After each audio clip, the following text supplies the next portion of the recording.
Ninad sir, बड़ी बात यह भी है कि नरेंद्र मोदी भारत के प्रधानमंत्री एक ऐसा चेहरा जो कि यूक्रेन के राष्ट्रपति जेलेंस्की को भी पसंद और जिस पर व्लादिमीर पुतिन को भी यकीन। तो लगता है कि एक अच्छे मीडिएटर की भूमिका फिलहाल 7 महीने के इस युद्ध में प्रधानमंत्री नरेंद्र मोदी निभा सकते हैं। देखिए, ग्राउंड स्वेल हो रहा है। अगर आपको याद हो, फ्रेंच प्रेसिडेंट ने भी ये सराहना की थी हमारे नरेंद्र मोदी की, जब उन्होंने कहा था कि ये युग नहीं है वॉर का।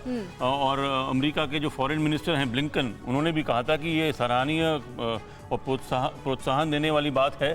लेकिन सवाल ये है कि ये युद्ध का वॉर का युग है कि नहीं है। सवाल तो ये है, अगर आप चाइना को देखें तो चाइना गलवान वैली में या अक्से चीन में युद्ध करके बैठा हुआ है। इजराइल वेस्ट बैंक में बैठा हुआ है और करीबन एक चौथाई हिस्से पे रशिया बैठा हुआ है। मेरे को लगता ये है कि ये युद्ध का ही माहौल है जब तक न्यूक्लियर वेपन नहीं इन्वॉल्व होते। तो मेरे को लगता नहीं है कि इस वक्त इस स्टेज में वॉर में कोई डिप्लोमेसी या कूटनीति आएगी। इस समय कौन ज्यादा जमीन पे जीतता है वो ज्यादा जरूरी है दोनों साइड्स के लिए। तो मेरे को लगता है कि ये भाई अपना खुद का सुपरमार्केट बना के महीने का 10 लाख कमा रहे हैं। हाँ, सिर्फ पैसे वाले नहीं, आप भी कर सकते हैं। फ्रीडम ऐप को अभी डाउनलोड कीजिए। टेम्परेचर थोड़ा कम हो सकता है लेकिन उससे ज्यादा कुछ नहीं हो। लेकिन बहुत महत्वपूर्ण हो जाता है ये समझना कि मोदी और जेलेंस्की की जो बातचीत हुई उसमें और क्या कुछ चर्चाएं हुई हैं।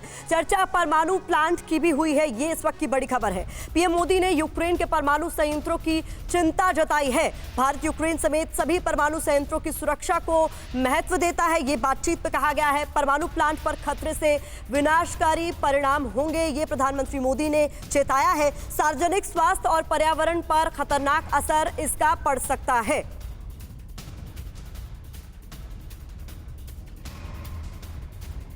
तो सार्वजनिक स्वास्थ्य और आगे भी जो अंजाम है, अगर परमाणु हमला होता है तो उसका खामियाजा पूरी दुनिया को उठाना पड़ेगा। ये बात एक बार फिर से कही गई है। लेकिन इससे पहले जो हम चर्चा कर रहे थे, भारत के प्रधानमंत्री नरेंद्र मोदी ने बात की है यूक्रेन के प्रेसिडेंट जेलेंस्की से। बड़ी बात जो कही गई पीएम की ओर से वो ये कि अगर शांति के लिए भारत की जरूरत पड़ी तो भारत आगे आने को तैयार है। लेकिन एक एंगल ये भी है इन सभी खबरों के बीच कि बार बार न्यूक्लियर अटैक की चेतावनी भी दी जा रही है, परमाणु हमले की धमकी दी जा रही है। रूस यूक्रेन की जंग में एन नाम का खतरा क्या है, ये हम आपको बताते हैं। देखिए, बिग बॉल पर सारी इंफॉर्मेशन आपके सामने रख रहे हैं। सबसे पहले यह जानना जरूरी है कि जो बातचीत फोन पर हुई है भारत के प्रधानमंत्री नरेंद्र मोदी और यूक्रेन के प्रेसिडेंट जेलेंस्की के बीच, उसमें क्या क्या बातचीत हुई, क्या कहा गया। यूक्रेन के परमाणु प्रतिष्ठानों की सुरक्षा की चिंता प्रधानमंत्री ने जताई है बातचीत के दौरान। साथ ही हर किसी को यूएन चार्टर का सम्मान करना चाहिए, यह बात भी कही गई भारत की ओर से। अंतर्राष्ट्रीय कानून और सभी संप्रभुता का सम्मान होना चाहिए। परमाणु प्रतिष्ठानों पर खतरा है, विनाशकारी इसका प्रभाव यानी असर पड़ सकता है और इसे ध्यान में देखते हुए कोई कदम उठाना चाहिए। साथ ही सार्वजनिक स्वास्थ्य और पर्यावरण पर दूरगामी असर की आशंका भी भारत के प्रधानमंत्री ने जताई है।